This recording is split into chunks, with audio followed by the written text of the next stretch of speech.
মানুষ অতীতকে নিয়ে পড়ে থাকতে বেশি পছন্দ করে। অতীতে কে তাকে ঠকিয়েছে, কে তাকে ছেড়ে চলে গেছে, এইসব নিয়ে ভাবতে বেশি পছন্দ করে। যদি ভাবতেই হয় ভাবুন বর্তমানটাকে নিয়ে। বর্তমানে আপনি নিজেকে কতটা ডেভেলপ করতে পারছেন এটা নিয়ে ভাবুন। অতীতের ওইসব স্মৃতিগুলো ভেবে কী লাভ? আপনি আপনার মূল্যবান সময় নষ্ট করছেন শুধু, আর কিচ্ছু না।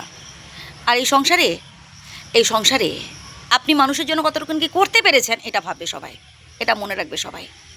আপনি কি হারিয়েছেন, কে আপনার সাথে খারাপ ব্যবহার করেছে, কে আপনাকে ঠকিয়েছে, এসবের দাম কেউ দেবে না, কেউ বুঝবে না। আপনার পার্সোনাল লাইফের দুঃখ কষ্টের কথা কেউ শুনবে না। আপনি মানুষের জন্য কতটুকুন কি করতে পেরেছেন এটা লোকে ভাববে। প্রতিদিন কত মানুষ জন্মায়, কত মানুষ মারা যায়, সবার কথা কি আমরা মনে রাখি? মনে রাখি না। আমরা মনে রাখি সেই সব মানুষদের যারা সত্যি আমাদের জন্য কিছু করে গেছেন, যারা দেশের জন্য দশের জন্য সত্যি কিছু করেন। তাই চেষ্টা করুন মানুষের জন্য কিছু করার। আসলে ওই মানুষটাকে আপনি এত বেশি গুরুত্ব দিয়ে ফেলেছিলেন যাতে সে পরবর্তীকালে আপনার দুর্বলতার সুযোগ নিয়েছিল। এই যে ধরুন সারাক্ষণ ফোন করা, মেসেজ করা, এ তো ওই মানুষটা কী ভেবেছিল জানেন? ওই মানুষটা ভেবেছিল যে আসলে আপনার ক্যারিয়ারে কোনো কাজ নেই, তাই আপনি ওর পেছনে পড়ে আছেন। আসলে যে আপনি ভীষণ ভালোবাসেন তাকে, ওটা বুঝতে চায়নি। এই যে বেশি তেল দিয়ে ফেলেছেন, নিজের থেকে বেশি গুরুত্ব দিয়ে ফেলেছেন। তাই এবার থেকে, এখন থেকে নিজেকে একটু বোঝার চেষ্টা করুন, নিজের ভালোটা বোঝার চেষ্টা করুন। মাঝে মধ্যে আয়নার সামনে দাঁড়িয়ে দেখুন যে আসলে আপনি কতটা সুন্দর দেখতে।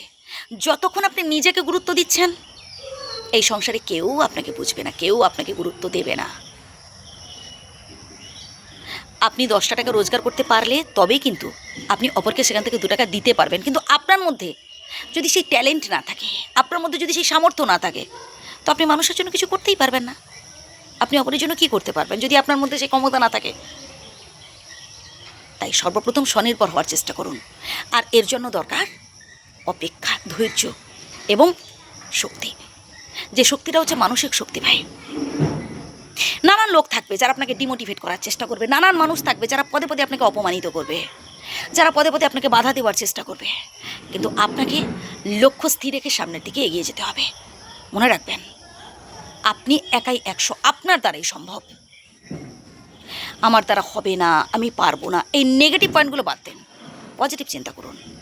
আপনি পারবেন, আপনার দ্বারাই সম্ভব। যে কথাগুলো বললাম আবারও প্রথম থেকে শুনুন, আশা করি উপকৃত হবেন। মানুষ পারে না এমন কিছুই হতে পারে না, সবটাই সম্ভব এবং আপনার দ্বারাই সম্ভব। চেষ্টা তো করুন, তবেই দেখবেন আপনি ঠিক আপনার লক্ষ্যে পৌঁছতে পারবেন।